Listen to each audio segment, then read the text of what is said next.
Hi family, welcome back to the channel. Thank you so much for coming back. Today's video is going to be a feminine hygiene video. I'm going to be telling you guys some very important feminine hygiene hacks that every single girl should know. I've done a lot of feminine hygiene videos on this channel and you guys seem to love them. I was also going through my videos and I realized that I haven't done one in a while, so here you go. Today's video is going to be some life-changing feminine hygiene hacks that you guys need to know about to keep you looking good, smelling fresh, and feeling beautiful. So if you want to know what these hacks are, then please stay tuned for the video. For those of you who are new to my channel, my name is Mercy. I am an RN BSN, and on this channel I talk about nursing, lifestyle, beauty. I do some feminine hygiene. I do a little bit of vlogging here and there. I talk about hair, and I just talk about a whole bunch of stuff. So if you would like to join the family, please go ahead and hit that subscribe button down below, and also hit the bell notification button so you'll never miss another video from me again. And for my return viewers, I'd like to say welcome back. Okay, let's get right into the video. Okay, so as I said before, today's video is going to be a feminine hygiene hack video. Some of the things in this video you've probably already heard. Some of the things in this video you may already practice. But just in case you haven't heard or don't practice these things, you need to quickly add them to your feminine hygiene regimen to be able to live your best feminine hygiene life. So the way we're going to do this is we're going to start from the head and work our way down to the rest of the body. Just because I say number 1, number 2, number 3 doesn't mean that one hack is more important than the other. As I always say, I just need a system to keep me on track and to also keep the content in order. All the hacks that I'm going to talk to you guys about are all equally important. With that being said, let's get started with the first feminine hygiene hack or tip that I think every single girl should know about. We are going to start with the head. You are going to hear a lot of things about hair depending on your race, your ethnicity, your background, the way you were brought up. So the first thing you want to do is take what I'm saying and apply it to your personal situation. For me, I'm African, or what you would call an African American woman. So the way that I was raised is that you don't need to wash your hair as often as every single day. You can get away with once a week. You can even get away with every 2 weeks. And don't kill me in the comments. You guys know that this is true, but some of you guys like to get on here and act bougie. But you guys know that black people don't wash their hair every day, sometimes not even every week. The reason for that is because we are different than everyone else. Our hair is different from everyone else, and our hair does not necessarily need to be washed every single day, unless you are the kind of person that works out every single day or that does some kind of physical activity that requires you to wash your hair every single day. If that is not the case, the best way to improve your hair growth and decrease manipulation is to wash your hair either once a week or every 2 weeks. Again, take this info and apply it to you, who you are, your race, and all of that stuff. But the important point I'm trying to make here is you have to wash your hair. Depending on who you are, some of us use a lot more product than other people. Some of us sweat on our scalps than other people. Some of us have dandruff. Some of us have all kinds of things going on with our hair. So depending on who you are, you just need to know that the overall thing you want to do is either wash your hair once a week or every 2 weeks to give yourself a clean slate to start with. Up next, we are going to be talking about the oral cavity. And again, a lot of you guys may have heard this before, but it is very crucial, very important to have a mouth care regimen. We have a face care, body care, this and that care, but some of us tend to forget that the mouth is very important. We have to have a very serious routine on how we deal with the oral cavity. Did you guys know that bad breath and bad teeth can cause a lot of issues for your heart? Bad dentition or bad teeth can cause a lot of heart issues. I'm not gonna go too nursey on you guys, but all I'm gonna tell you guys is, number 1, you need to be able to brush at least twice a day. Once in the morning before you start your day, and once at night before you go to sleep. The second thing you want to do is when you are brushing your teeth, make sure you're brushing for at least 2 minutes. A whole 2 minutes. Don't just put on your toothpaste, go like this really fast, and then rinse it out and walk away. You're not really going to get rid of any bacteria or plaque or bad odor or anything like that. You need to be brushing for at least 2 full minutes. And when you are brushing, don't just brush your teeth. You also want to brush your tongue. Your tongue is filled with so many nasty bacteria, and you want to be able to scrape that away. So you can either use a tongue scraper, or some of you don't know this, but a lot of toothbrush comes with a rigid backside, like the back of the head of the toothbrush has something there that is supposed to help you clean your tongue. So all you need to do is to use the back of your toothbrush and scrape and brush your tongue. This is going to help tremendously. The third thing you want to do is floss. You want to floss before you brush your teeth, and you also want to floss after every meal. Sometimes we eat salads or meat or this and that, and some of the foods get stuck in our teeth or between our teeth. I've said this before in one of my videos, but I don't know if you guys have done this before, but I definitely have, and I'm not ashamed to talk about it if that's gonna help you guys. But have you ever pulled a little piece of food from between your teeth, whether it's meat, bread, or whatever, and smelt it? Oh my God, it smells horrible. So the same way you are able to pull that out and smell it, that is the same way if you leave it there, it's going to cause your breath to smell really bad. And the best way to get rid of that is to floss. Again, you want to floss before you brush your teeth in the morning and night, and you also want to floss after every meal. Another great way that you can get rid of bad breath is to use a mouthwash, especially something minty. Some people use it before they brush your teeth, some people use it after they brush your teeth. However way you like to do it, it is very, very important to use a mouthwash because a lot of them kill a lot of odor causing bacteria. But let's say you're on a budget and you cannot afford to buy mouthwash. The next best thing you can use is actually baking soda.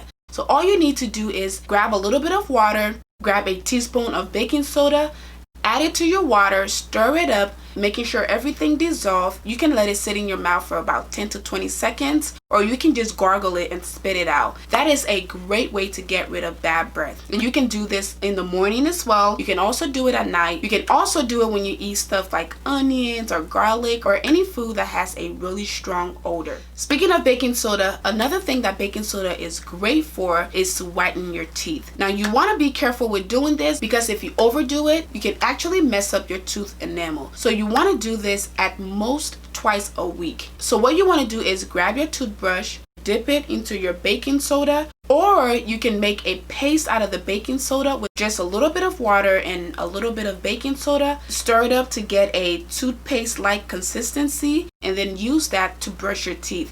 That is going to improve the smell of your mouth, and that is also going to whiten your teeth. Last but not least, when it comes to the oral cavity, is to always have mint, gum, some kind of candy, or something that is refreshing in your bag. Or if you're a guy, in your pocket. The most embarrassing thing on earth to me is to talk to someone in a very close proximity when you know that your breath smells bad. And the only way this happens is if you don't have mint, mouth spray, gum, or something to freshen your breath. So the best way to avoid that is to carry those things around with you so that you'll have it when you need it. Because you don't want to embarrass yourself by having bad breath when you're talking to your friends, your manager, your coworker, your supervisor, your boyfriend, your date, your husband, or just anyone. That to me is very, very embarrassing. And trust me, I'm here to tell you that each and every one of us have dealt with bad breath at one point or the other. It is not a big deal. It's not a crime. It is not just you. It happens to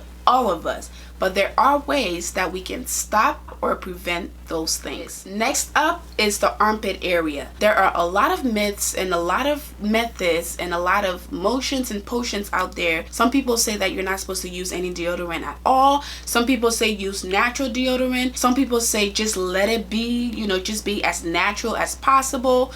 I'm here to tell you that you do need some way or some trick to help get rid of the odor under there. Whether it's oils, whether it's actual deodorants, guys, seriously, if you go hours without putting anything under there, it's going to smell and people are going to notice. So if you want to smell good and feel fresh, I don't care what your method is. If it means taking a lot of showers so you don't have to worry about that area, or if it means applying deodorant or essential oils or natural deodorants, do it, guys. But you have to have some kind of way to get rid of the odor that comes in that area. 2 great life hacks that you guys can use to help with that is, number 1, lemon pills. So like the skin of lemon or lime, you can take that, squeeze it, rub it underneath your armpit, let it sit for a little bit and wash it off. That is going to leave that area smelling nice, fresh, and clean. The second one is to use baking soda. So just like we talked about before, use a little bit of baking soda, a little bit of water, mix it up until you get a thick consistency, kind of like toothpaste. Rub it in that area, let it sit for about 3 to 5 minutes, rinse it off, and voila, you have a fresh, nice smelling armpit. This is not only great for getting rid of odors, but it's also great for brightening up that area. So those are 2 life hacks. The next thing on the list is the rest of the body. A lot of people are going to tell you that you don't need to shower every day. Again, this is personal for everyone. But from the way I was raised and from my nursing background and from what I've learned as a woman, you need to shower at least every day, if not twice a day, depending on how physically active you are throughout your day. So the best way that I think people should do it is to shower in the morning and shower at night. But let's say you stay at home a lot, you don't do a lot throughout the day. Pick a good time throughout the day that works for you to take your shower. Taking a bath or shower is very, very important because that is like eliminating a whole bunch of odors in one take. So you don't have to worry about, oh, does my armpit smell? Let me go wash it or clean it. Oh, does my lady part or does my front side or back side smell bad? You don't have to worry about all of that as much. All you have to do is jump in the shower, or if you're a bath person, jump in the bath, take a quick 5 to 10 minutes bath, and you just eliminated a whole bunch of problems. So taking a shower or a bath is very, very critical, especially if you are a female and especially if you are physically active. Going back to the shower, when you are in the bath or in the shower, don't use the same washcloth or loofah for your face, your body, and your intimate areas. When you do that, all you're doing is spreading bacteria from one place to another. Just as I tell you guys in all my feminine hygiene videos, when you wipe, you want to wipe from front to back. The reason for that is so that you're not spreading the bacteria from the back to the front and causing yourself some infections. Same thing goes with when you're bathing or taking a shower. The best way to do this is to have a separate washcloth for your face, for your body, for your intimate area. Better yet, you can use your hands, just your hands, for your intimate areas, because your intimate area is the dirtiest part of your body when you think about it, and your face is the cleanest or most sensitive part of your body. So if you wash that area, or your feet, your armpits, and other areas with the same washcloths and then use it for your face, that is going to cause some issues and some breakouts on your face. Also, if you're using the same washcloths to like scrub your feet and scrub the bottom of your feet, the top of your feet, and then using the same thing and going in your intimate area, that again may cause you some infections. So the best way to avoid that is to have a separate washcloth for your face, a separate one for your body, and then either use your hands or use a washcloth, a separate one for your intimate area. Last but not least are your feet. A lot of us tend to forget our feet, especially in the winter months, but your feet are just as important in the summertime as they are in the winter time. So the best way to care for your feet is to, number one, always remember to pay special attention to your feet when you're bathing or taking a shower. So whether you're using your loofahs or your washcloths, or if you have special rocks or brushes that you use for your feet, it is very important to pay attention to that area. Also, if you find that your feet gets dry very easily, you want to give even more attention to your feet by either soaking it, and you can do this by again using water and baking soda. So just fill up a bowl or a bucket with warm water, add some baking soda. You don't need to measure it. You can also add some soap, like some liquid soap, and soak your feet in there for 20 to 30 minutes at a time. You can do this when you're watching TV or doing homework or relaxing. Just let it soak, and then once you're done, you can use a washcloth or a brush or a loofah to clean your feet and get rid of the dead skin and dead cells on your feet. Another way to soften your feet is to always moisturize your feet after every shower.